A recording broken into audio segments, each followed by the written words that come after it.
Antonietta, appreciate you. Jamie Foxx still here with us, staying with us the whole show. Indeed. Very happy about that. I'm up in the place. Yes, you are. But on a very serious note, we just heard Michaeal Bennett, and essentially what he's saying is we shouldn't even be having conversations about how we're going to handle these anthem protests until Colin Kaepernick gets a job. You agree? Listen, you have to speak to this. We're grown men out here. It's 2017.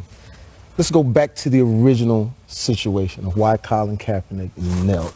It's because we were seeing on TV or on social media black men being shot by the police officers in front of kids.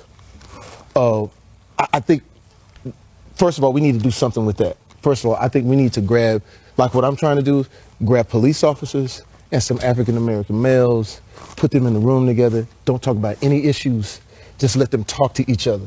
Just let them see a different perception of people. You got a young black kid looking on his social media, and you know how we fan the flames of what's going on. So now he's seething.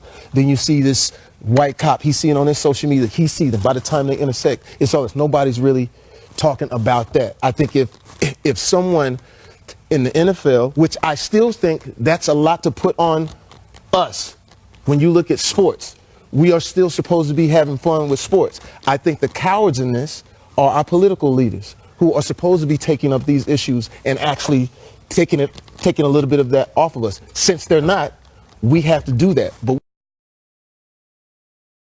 we have to be proactive in how do we talk about the situation first. When it comes to what Bennett says, hey man, that's his comrade.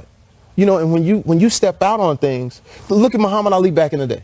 When he stepped out, people were like, he didn't see a lot of people step out for him. Except they had the summit Bill Russell did. Yeah, Kareem did. But here's the thing.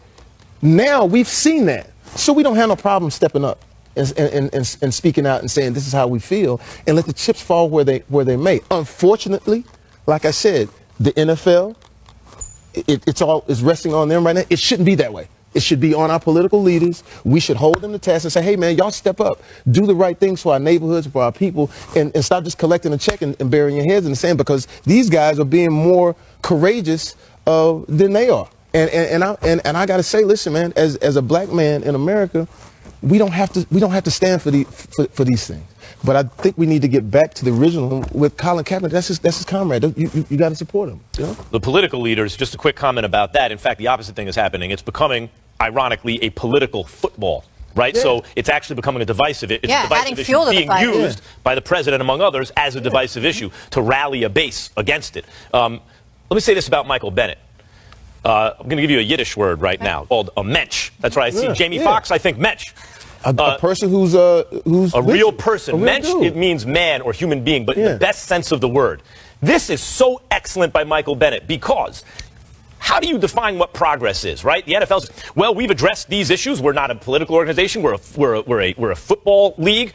And so we've addressed them the best we can, and now we move on. And then the protests stop, and everything goes back to normal, as it were, right? What Michaeal Bennett's saying is, time out. Before we even come to the table to talk, what you're not going to do is make an example of Colin Kaepernick to show people, hey, shut up. Because if you don't shut up, look what happened to Colin Kaepernick. He never got another job. Before we start talking about it, to make sure that Colin Kaepernick is judged on the merits of his play and not on the unpopularity of opinions with the rich white owners of the league. That is a human being, Michaeal Bennett, in the best sense of the word. It is. Michaeal Bennett is to be applauded for his position. Doesn't entirely make it accurate. Let's be real about something here.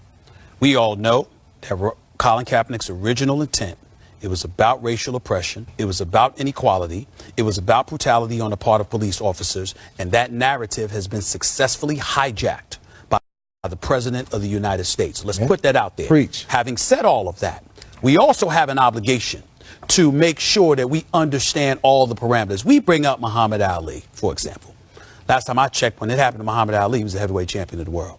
When it happened to Muhammad Ali, he was undefeated. When it happened to Muhammad Ali, he was already calling himself the greatest. You know what I'm saying? Being a prelude to what ultimately the rest of the world would call him. Colin Kaepernick was 1-10 last year. Completed less than 60%. So you got to be a champion in order to speak No. That's not where I'm going. What are you saying? What I'm going is that when Michael Bennett says what he says, let's take into account the fact that even though there are a lot of cowardly owners out there who are trying to send the message that Max alluded to, I happen to have spoken to a few owners in the NFL that don't feel that way about Colin Kaepernick. They just don't need him because they're set. And so when you have that, we have an obligation to take that into consideration as well. Michael Bennett is not wrong about a single word that he said. And Colin Kaepernick certainly wasn't wrong about his original intent. Go ahead. I got to hold you to task. Please. You're saying Muhammad Ali was a champion. Like somehow, if Colin Kaepernick was playing better football, that somehow that his decision to kneel is better than if he's 1-10 or if he's 10-1? No, that's not what I'm saying. Then what are you saying? What I'm saying is if he was better, they couldn't make the argument of keeping out the league the way they are. That's what I'm saying. You're talking about two separate issues. That's what I mean. You're talking about two separate issues. Whether he can play good or not. You don't think he can play on a team? No, I think that. Absolutely.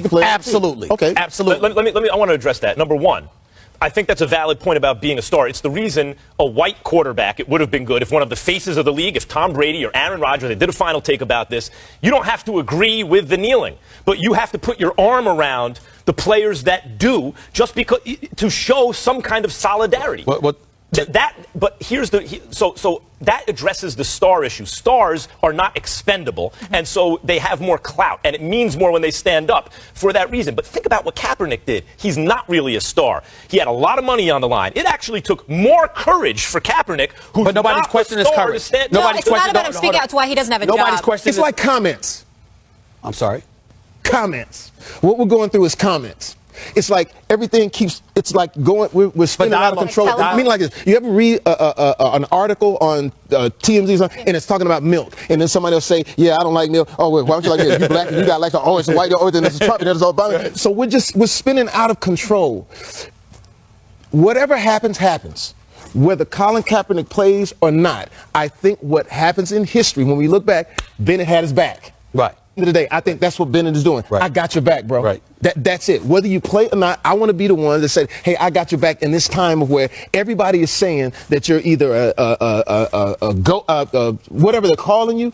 I just want to let you know that I have you. So saying that, we can't, now you have to separate it. As far as the owner, can he play? Can he help the team? Is he going to be a distraction? Well, that's a whole separate thing. I don't think you can connect them both. But you can't but what I'm saying to you is, and you and I have talked about this off the air, so we'll go right here now. Yeah. What I'm saying to you is that it's not separate. That's where I disagree with you. Because what Bennett is implying is that that is the only reason.